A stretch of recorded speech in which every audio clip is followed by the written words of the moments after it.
Hey, Joe, are you ready for this? Yes, I'm ready. Are you sure? Absolutely. I was born for this. All right, well, let's get to it then. Welcome to the Saturday Sip Along.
All right, we are live. How's it going, Joe? It's going good. How are you doing? I'm doing good. I hope people can find this because we did move it from Saturday to Sunday. We did? We did. Okay. And so basically the reason I wanted to move it is because if I can get off work a little early on Friday or like right on time on Friday and I want to take the camper trailer and go somewhere for a weekend, I can't do it, because we have to do the shows. So we were doing the show Saturday night. So I had this great idea to move it to Sunday. Then we could have the whole weekend. Yep. No after party though. No after party. Got to get up and go to work in the morning, But we'll do that's the the show. bad part. Yeah. So from here on out, it's going to be Sunday Sip Along. Yes, in the intro, if you watch the intro, where I animated us talking, I still say Saturday Sip Along, but I made the word Sunday pop up. I wasn't going to go back and re-record all that. What's up, Angie Mason Fluid Art? We have Mike Carrier, Lori is Sheba B is in the house. Fulton Mraz and RB is here. Hey, everybody, happy Sunday. Happy Hope Sunday. you had a good weekend. Kitty 303, how you doing? Tonight we are going to be talking about 1792. The year 1792. Not the year of the bourbon, but both. Because in the year 1792, Kentucky Bourbon was invented. No, Kentucky was recognized as a state. Oh, wow. Yeah. And so You heard it here, folks. 17, well, I think that most people probably already knew that. I didn't know that. But so 1792, the distillery took their name from the year Kentucky was recognized as a state. This is Kentucky Straight Bourbon Whiskey. Small batch is 46.85, so 93.7 proof. Now, we're going to have the small batch, and they have different color bands on top. This is the burgundy band. This is their regular old small batch. You should be able to get this just about anywhere. Then, and we're going to drink it out of a non-logoed snifter. We already have them poured up. Next up on the list is my second favorite. Well, I mean, that's my third favorite, the regular 1792 from what I have. And I don't want to taint your opinion here because you may like the regular one better. But this one is a single barrel that is a North Carolina Bourbon Society pick. So the North Carolina Bourbon Society went to Kentucky to 1792 and they chose a barrel. And this is, again, Kentucky Straight Bourbon Whiskey, but this one's 49.3, so it's 98.6 proof. So the first one was 93.7. This one's going to be 98.6. So that's the thing. Then I've got the almost impossible to find. If you get your hands on a bottle of it, grab it immediately, is the 1792 Sweet Wheat. And it has that brownish amber tan. I mean, this one's like cream color band. And this one has like the brown band on it. That's the burgundy band. Burgundy band. Yeah. The Sweet Wheat, this is the lowest of them, but it's Kentucky Straight Bourbon Whiskey, 45.6%, 91.2 proof. But they're all nestled in the 90s. And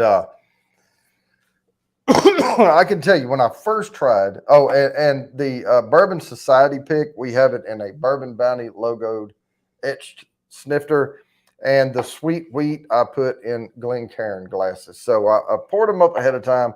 They've been sitting here airing out, but that's the way they are. So no logo, and Glencairn for the three across there. And I'm leaving it where you can see the color of the bands. And just remember burgundy, tan and sweet wheat over here. So let's start with him. And I'm going to give her a swirl and we'll check legs and all that. I can tell you, when I first bought this one, it's pretty flat. If you look at the edge, it doesn't have it sort of has a kind of nice edge on it, but it's kind of flat across the middle. The legs on it are decent, but not like superior to much, I mean, it's a decent bourbon.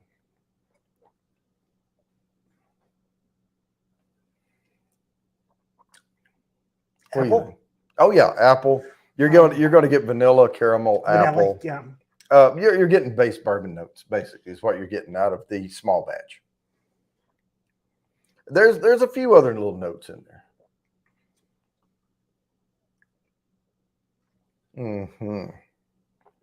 Not a bad little bourbon. It could be mint, but it might be from us. No. I mean, I think whatever you pick up, I mean, there's a sweetness to it, though, kind of like Elijah Craig. I call it the honeysuckle sweet. There's a little bit of that sweetness to it. There's the finish on it, though, is interesting because it almost makes you think of black pepper, and then it doesn't. But not a bad bourbon. So let's go to the next one, and we'll save some of that first one. We'll go back through them again. So this one is the single barrel, a little bit higher proof, and this is it's a North Carolina Bourbon Society pick. But anytime you can get your hands on a single barrel, whoever picked it, hopefully it'll be similar. The nose on this one it's a higher proof, but it's a softer nose on there. I'm going to go ahead and take a sip of it here. Okay, right away, immediately, I'm getting more notes out of it. I'm getting more notes out of it right away. Everything's spicy. How you doing? All right, Phil's here, and JV's Hangouts here. Welcome. If you're just joining us, we are going through the 1792. We have the small batch. We have a single barrel North Carolina Bourbon Society pick, and we have the Sweet Wheat. And we haven't tried the sweet That's wheat. good. Now this one is way better than that one. That one, yeah. Yeah. But That's really good. this one's not bad. No, it's not. It's just this one has a hell of a lot more notes to it.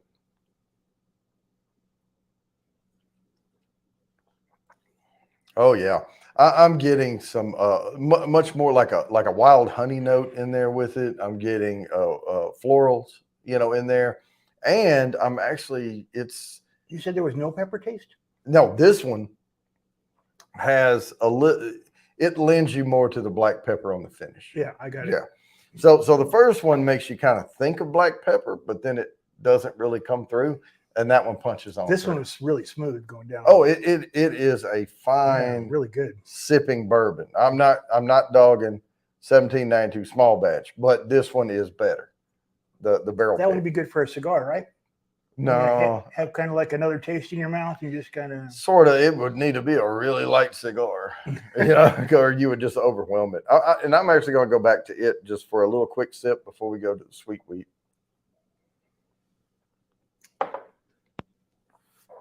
Yeah, this is if all you're looking for is a really good base bourbon and you just want vanilla, apple, caramel, there you go. Right there, the small batch. But if you're looking for something that has a little more pizzazz to it, a little more oomph, single barrel. Yeah. Also looking to spend a little bit more money too. Oh, and the edge on this one's a lot better. And you see the variation through there. See, let me show you what I'm talking about.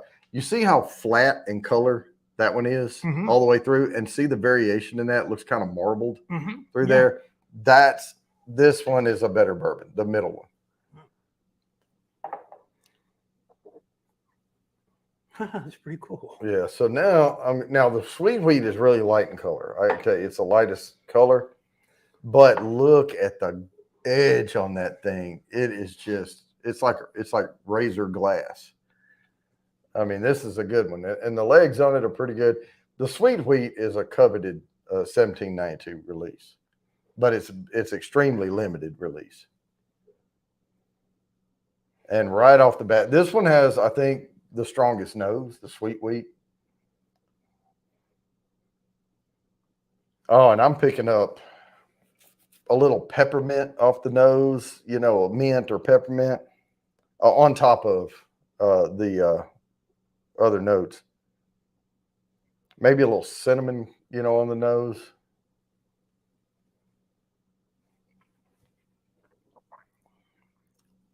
And it is just candy. Yeah, it really is. It's freaking candy. I mean, this is like Christmas candy, Now, it's not my favorite all the time, but it is really, really, really good in the 1792 lineup. Now, personally, though, if I want regular old bourbon, I'm going for the single barrel here. This one, if you want just a regular base bourbon. But there's people out there that don't like to wander too far away.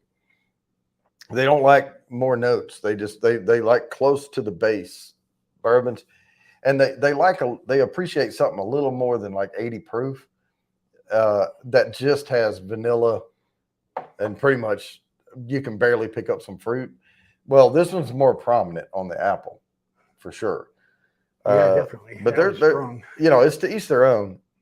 But some people don't like to wander too far from neutral. This is for the more daring. But again, that up there is Old Forester 1920s for the more daring, right? So, but this is like a step through. These are good for somebody just trying bourbons. If they can get their hands on all three of these, I think they would have a pretty good lineup because you can always go to the sweet wheat and have your little candy shot. That's your dessert. I like this. I like this the best of three. Yeah, the single barrel. This is good too. But there's absolutely nothing wrong with anything 1792 does. I mean, there's nothing off-putting about any of these three bourbons. They're all good. They just build and well, this is more of a crescendo, but this one's different. The sweet wheat is just a different bourbon.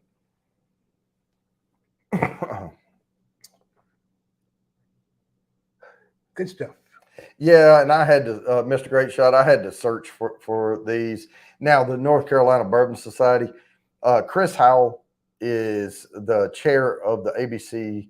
She's the ABC chair of the county seat of the place I go, and that's there in Moxville.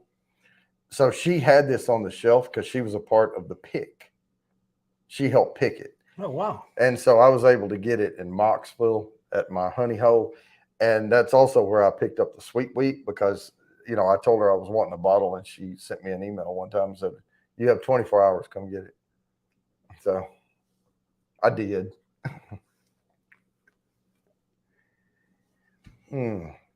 I don't think you can make down there for about 26. Would that be okay? Hours? Well, she's not guaranteeing it beyond 24 hours. But she will send me an email like at 9 at night.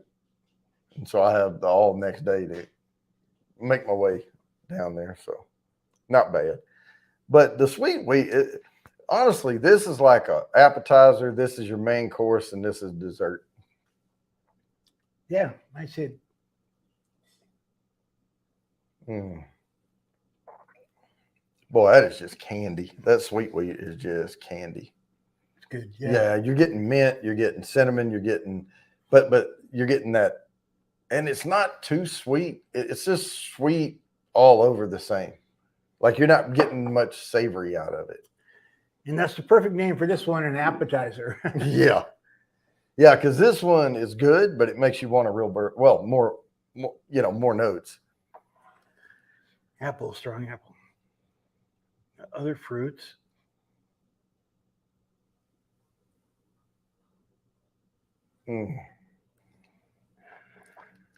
But yeah, really good base. Really good base. Is there nuts? Talking about the first one? Yeah. Let me see if I can dig a little deeper.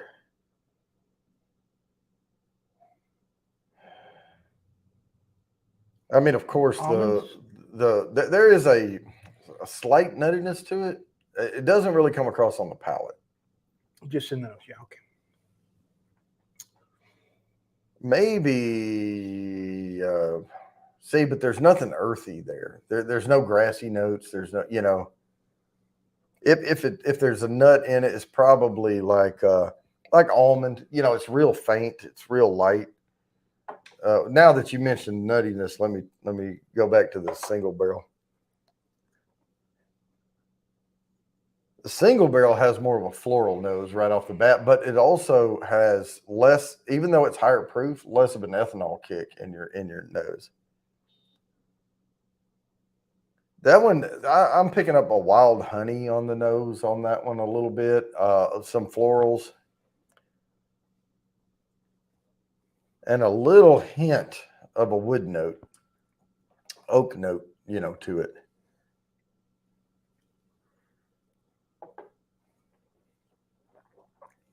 I was really looking for bready and I didn't get it.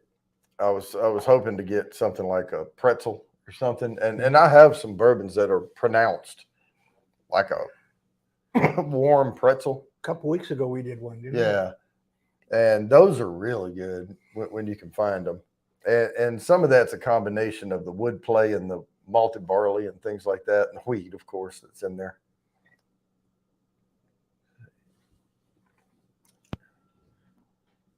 Jody said, "Yes, ma'am, I'm on the way." Hell yeah. Now that sweet wheat, it's mostly just candy notes. I'm picking up the cinnamon and the honey. There's a honey to this one too, but it's a lighter honey than this. This is more like a wild floral honey, and this is like honey bear honey, the little regular honey. Yeah, that sweet wheat is really good though. If you're in the mood for dessert, it's good. And I've given people that aren't really whiskey drinkers, bourbon drinkers, and you can see the sweet wheat is half gone, a little over, and these are still up there. But because I, hey, let's ease into this. Let me give you just sip it now, get a little taste of it. And I've seen people's eyes kind of go, oh, that wasn't bad, because there's no burn to it at the end at all. Yeah. This one give you a little burn, but the single barrel they chose was soft. Was soft in the barrel. I mean, that's had to be. But I'm going to walk back through. And there's nothing wrong with any of them. Yeah, look at the legs on that one. That one's pretty Big good. woman legs.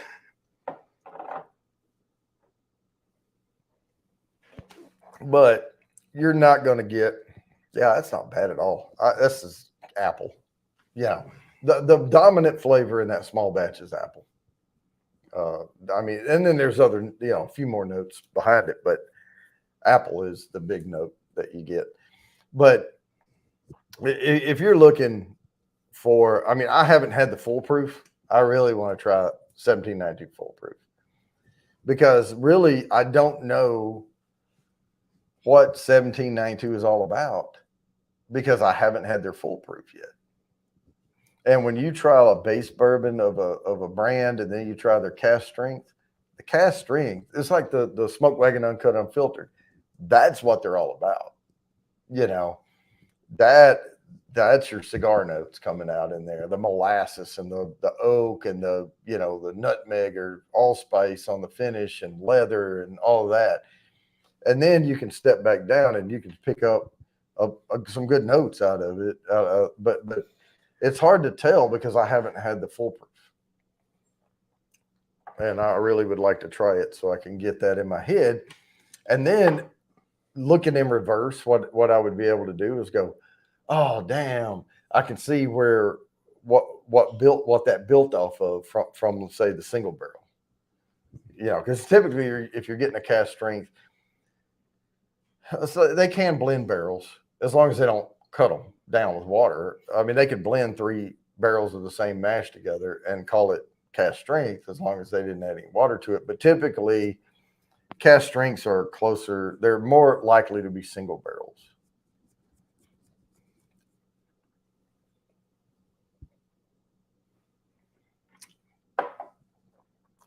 I really do I like 1792, the base, but this one is it's really good. Is a lot better. But yeah, I mean, I've got the Smoke Wagon's the one, and Heaven's Door, that cask strength we have up there. That thing, that's an uppercut. It's a little too cask strengthy. It really kind of is. But that particular bottle drinks hot.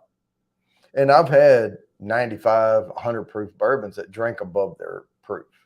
They drink hotter. They're hotter on the tongue. They're warmer on the hug or whatever. But and I'm not really getting much of a hug off of these, a tiny bit, the warmth and the going down in top of the stomach and all that, you're not going to get a huge hug. I guess the foolproof would give it to you, but not these.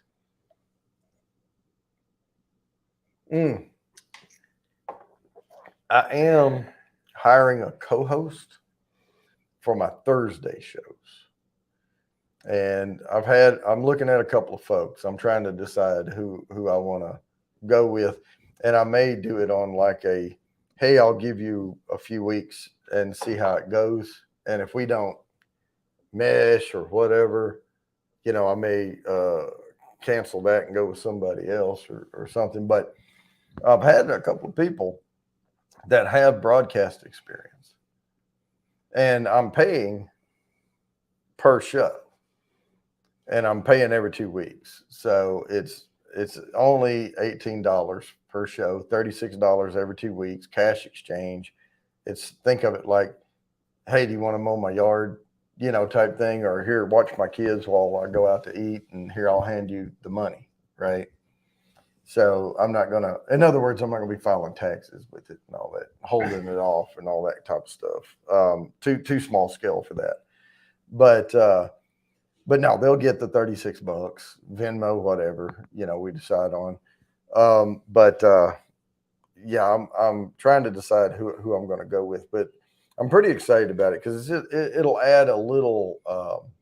There's not going to be one here, We're co-hosting this show together, type thing, and so, but on Thursdays it's getting hectic.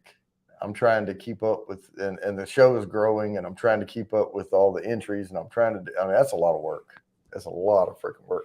The other thing I was going to say on here is I've already recorded 2 episodes of my regular bourbon reviews. One of them goes live tomorrow night. I have it scheduled to go public at 6 p.m. So I will have regular bourbon reviews come out 6 p.m. every Monday. Those I'm using Adobe Premiere Pro to maximize the quality, of it. And I'm having things pop up from the bottom of the screen. I have a new rating scale. I have all that. So you can see I wrote it on that whiteboard up there under the camera behind the stream cam. Heck yes. I put my rating scale is nope, meh, yes, and heck yes. So it's five block scale, but it can be or it can be it can go to the bottom or top of the middle of the road. These, looking at that scale, I think this one is a this one is a yes, and to the bottom of yes, right? No, I'd say BT. Now to the bottom. Okay, to the bottom of yes. Yeah, right at the lower end of yes. And yes. I think this one is the hell yes. Well, I think it's heck yes. I'm sorry. I think it may be on the border between yes and heck yes. No TVMA, yeah, that's right. Well, I mean, you can say hell. I mean, you can. They say hell on like primetime soap operas. Even on Sunday? I don't give a crap what day it is. Yeah, what do you think old Licton would be on that scale? Lincoln Pinch is a heck yes. Heck yes. Now, it may not be the top heck yes, but it's up there. I mean, because you have to reserve room for, those gems that, well, yeah, I mean, I can tell you this about Pappy, okay? I've drank several snifters of Pappy Van Winkle. It's a wheated bourbon, okay? The primary secondary grain in it is wheat. Now, yes, it's aged slowly, and yes, it has a silky mouthfeel, but don't expect for it to run out of your shoes in joy over it. I've had better bourbons. With wheat, so it's healthy, right? Yeah, it's just few noted. It doesn't. I mean, you're going to get some leather and tobacco on the finish on all because it's so damn old. You're going to get some molasses in there, but you're not going to get allspice. You're not going to get nutmeg. You're not going to get that stuff it just makes your mind go in 1,000 different directions. It takes you down the center lane, but it's a very beautiful road, because it drinks very smooth. I mean, very smooth. Think of the best silky, like creme brulee or something you've ever eaten. You're getting vanilla out of it, but oh my God, the mouthfeel, on a really good creme brulee with that little crackle on top, with the caramel and all.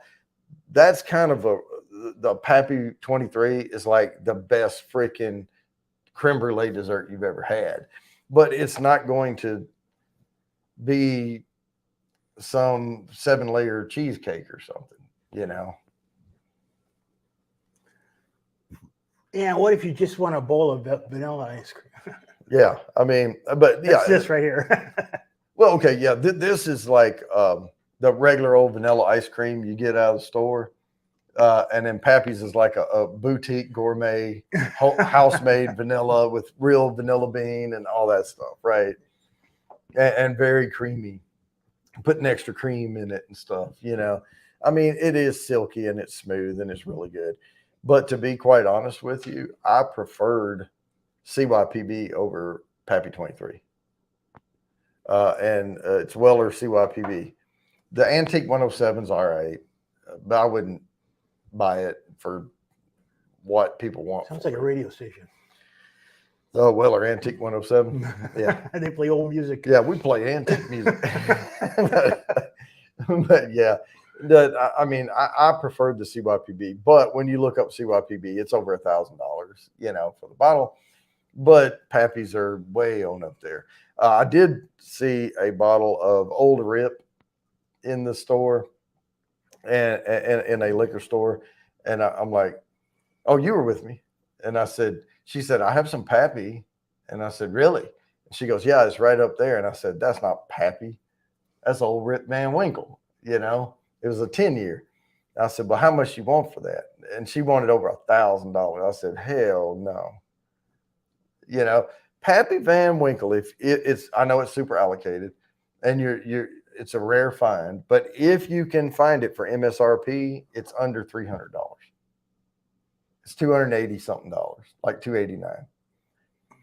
And but I will say this: going out and buying the Weller Special Reserve and thinking you have any idea what Pappy tastes like, that's wrong. You still have no idea what Pappy tastes like, because I mean, I like Weller Special Reserve, and I know this is going to sound sacrilegious, but I prefer it over Buffalo Trace. Oh, wow. The regular Buffalo Trace. Now, not the Eagle Rare, but the Buffalo Trace. Now, I like Eagle Rare certainly better than Weller Special Reserve, the green label, and they. On the Weller, they call it the original wheated bourbon, type thing. And I call it the State Fair bourbon because it tastes like candy apple, caramel apple, and that's about all you get. You get candy, caramel apple flavors, and that's about it. But it's about as apple forward as 1792 small batch.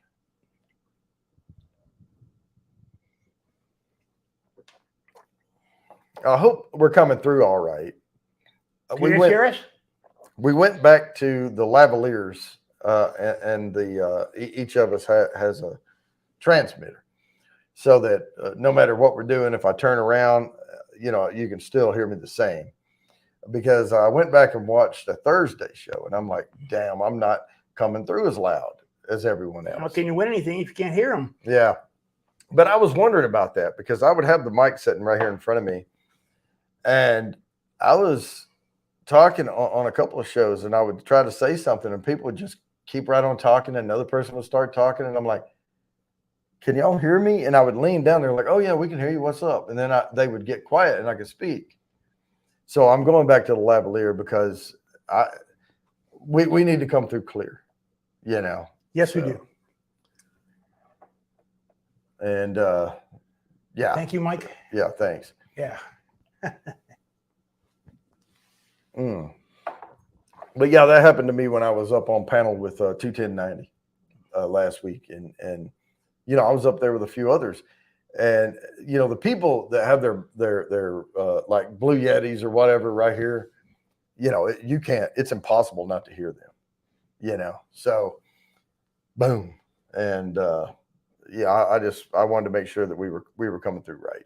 I'm trying to finish this regular one so I can move on to the middle because it is better.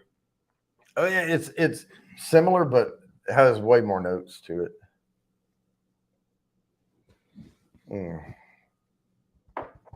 There, and I do like drinking it right after the regular small batch.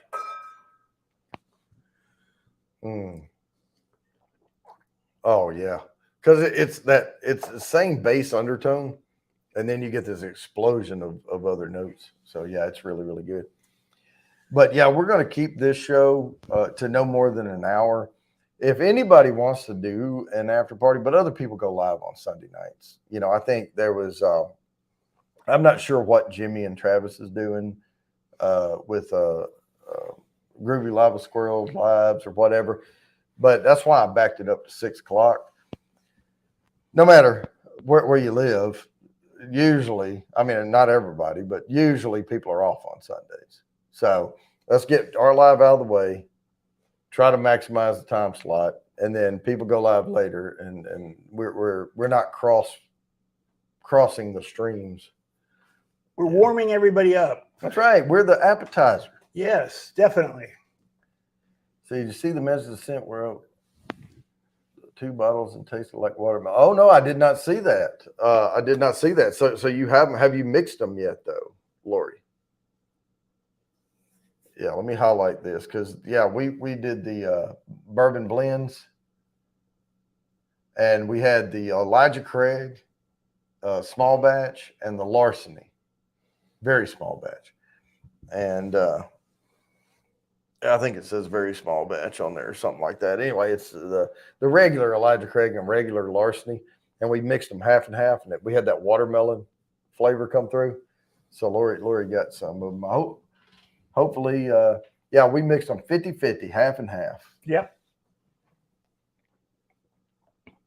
And they were really good. Okay, here's dessert.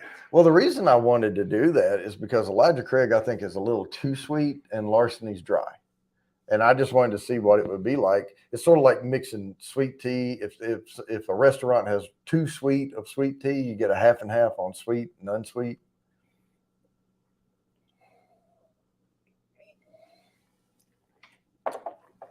Yeah, I'm still sipping on that single barrel, but I'm going to take another sip of this one here shortly. Yeah, finished. Yeah. Good show, man. Yeah. And we still have time. Because we can drink all this stuff and all I have to do is walk home. That's right. Just go around the steep part of the hill and you'll be fine. Man, that is a steep hill. That is.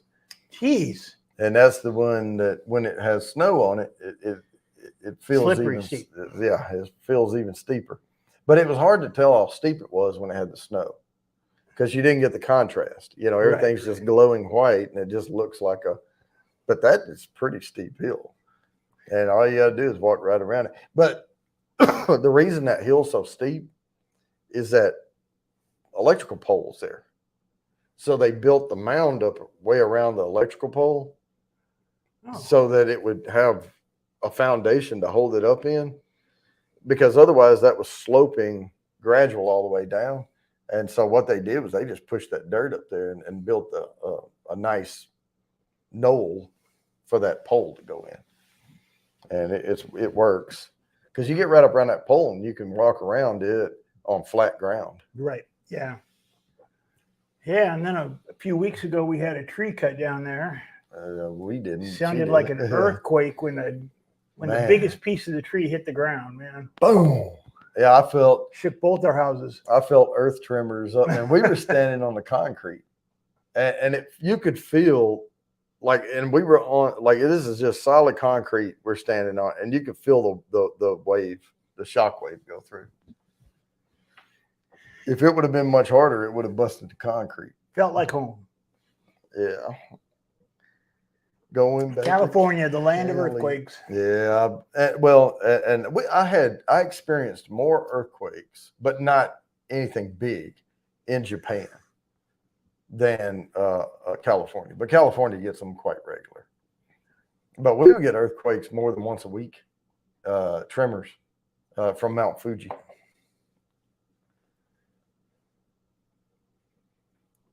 And some of them, every once in a while, would be what I call a dish rattler. You know, it would be enough to make we had these sliding glass doors it was a bar area. It was a pass through. You could see it was base housing, so it wasn't big, and it was like a refrigerator, washer dryer was in the kitchen, sink was over there. Went around, and this was like just a bar, prep bar, and above it had see-through glass cabinets with sliders up there. And every time it would shake, of course, the glass is just sitting in a track, and they would, against. Please don't break. Please don't break. Yeah, I was just like, break. I don't care. I'm gonna call. I got home insurance. Well, no, I was base housing. I just called them and said, hey, my glass broke. But, yeah, I just remember my dad. We had this house, and and it had like a window here and a window here, and then a window here, and it had like a little indent. And he hung a weight about this big from the ceiling down to a little table, put a little pencil on the end of it, and he would look at it every day. Yeah. California. It would move sometimes too. Yeah. Earthquake detector. Pretty good, yeah. Yeah, there He was was into that kind of stuff. somebody had a Weather.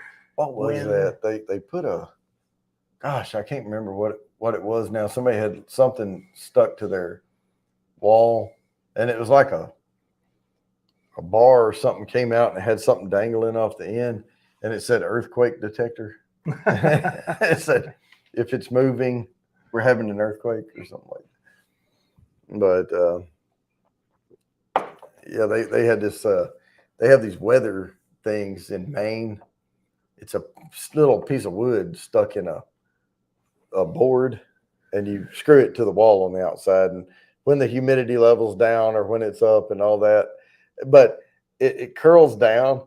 And then I'm trying to go sideways so you can see what the stick does. And then when it goes the other way, it actually curls up like that, and it looks like a yeah.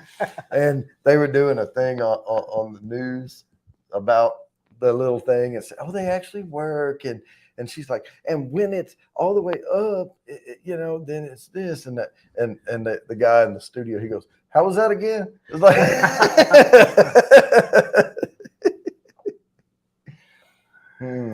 I didn't quite hear you. Now they got the little balls in the glass. Yeah. Oh, I got one of those little things over there that's supposed to have the crystals in it. It's supposed to detect whatever barometric pressure. They don't work, But I got it for looks.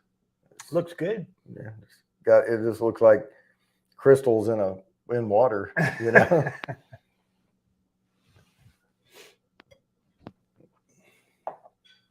I started to get they're too big though. When you get them that work right, they have the different floats in there, and they have different degrees on them and all their different weights. And when the temperature is a certain thing, some of them will float, and you have to add them up to see, on the line where, like if it's 72 degrees, there'll be certain ones, higher or lower than others. But if you get the little one, it doesn't work. And in order to work, you have to get the one that's 4 feet on the floor. So otherwise, it's just a desk. Temperature changes so fast here, though, man. Well, not in the room, Yes, well, that's true. Yeah. And that's the other thing about it. Once they get set, the temperature in here hardly ever changes. Unless my air conditioner. I had trouble with my unit, and the guy had to come out and service it. It was fine with, he pulled a wasp nest out of it and something else and blew the thing out and all that, so it could get circulation. Let's see, Mr. Great Shot. Oh, okay. Somebody catch that message that I just sent and let Jody know it's there in case he misses it. No, I did, and my take the bottles away from me and remind me that they were for New Year's. They were so good. All right. Well, at least you got to try it. All right. Before they took them away.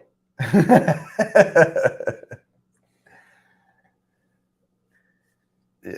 No, I'm glad you got to try that. And that was the most interesting one that we had blended that night.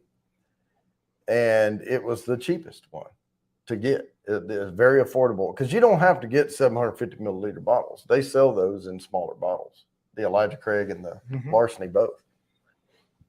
But the one that I don't care for, where you take a Old Forester 1910 and 1920 and make a 1915. Why do I want to screw up my 1920? That's right. And so I like 1920 too well. And I don't like 1910 as much. Now, the 1920 can help the 1910 taste better, but vice versa,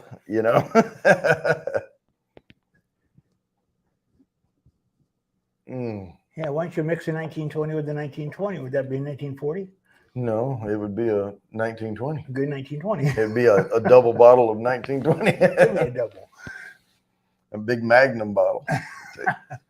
Mix it in a 5-gallon bucket. You know. No, but there's some other blends I want to try. People and I want to experiment more with that because I but I wouldn't mess with Legent because Legent is a Beam Suntory product where they worked with a Japanese master distiller or master blender, but that's Booker No, mash bill and all. But then the Japanese guy blended that. That's another thing too about blends. If it says it's a Kentucky Straight Bourbon blend or something like that, it works the exact same as bourbon being 51 or more % corn, as long as it's 51 or more % bourbon, like straight bourbon whiskey in the blend. You can call it you can't call it a blend of straight bourbon whiskeys unless they're all straight bourbon whiskeys that you blend with. But you can call it a Kentucky Straight Bourbon Whiskey blend because 51 or more % was a straight bourbon that you put in it. So there's all these little tricky rules you got to watch for. It's advertising. Well, and it all means something, and that's why it got me when that Trader Joe's said Kentucky Bourbon Straight Whiskey. That was as crooked as you can get. What does that mean? It's like there's nothing on the books for that. But now we're going to go ahead and wrap this up here tonight and keep it at 45 minutes.